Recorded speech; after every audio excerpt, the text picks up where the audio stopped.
Kita ba? Sunog. Post.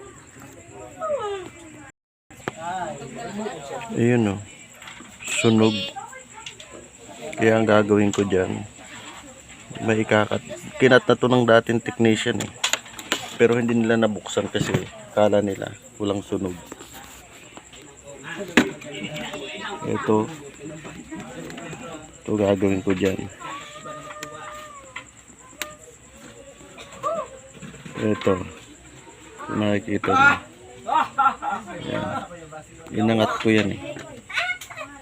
Nakaangat yan. Sana ba? Inangat ko yan eh. Teka. Ayan. Inangat ko na yan. Ayan. Hanggang dito yan eh. Ayan, hanggang dyan yan. Sunog, wala siyang tao. Ngayon nung inangat ko siya, kung makikita nyo naman oh. Inangat ko yan oh. Hanggang doon yan.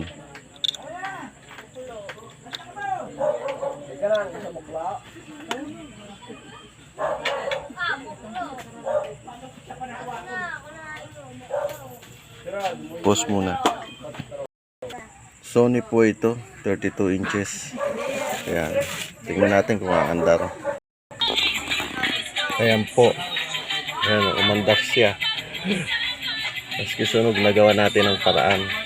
So, meron po kayong trouble na ganun lang ang gagawin nyo. Halos marami ng cut eh. May mga kinat na sila. Kaya may pan lines to eh. Kaya lang hindi ko makuha. Masyadong maliit. Masyadong maliit ang ito. Hindi ko masyadong makita. Pati dito may kinat sila.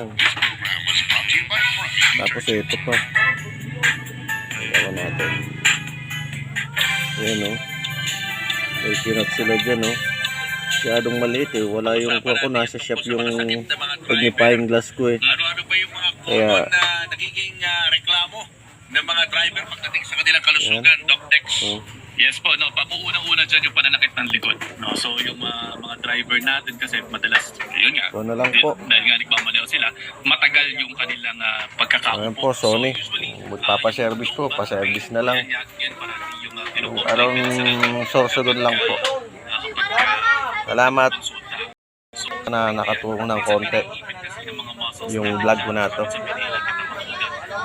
Medyo on the heavier side ng ating mga driver, no po. So, Ayan, no? bukod dun kasi sa pressure na nasa kanilang likuran, no, yung big pressure ng kanilang timbang,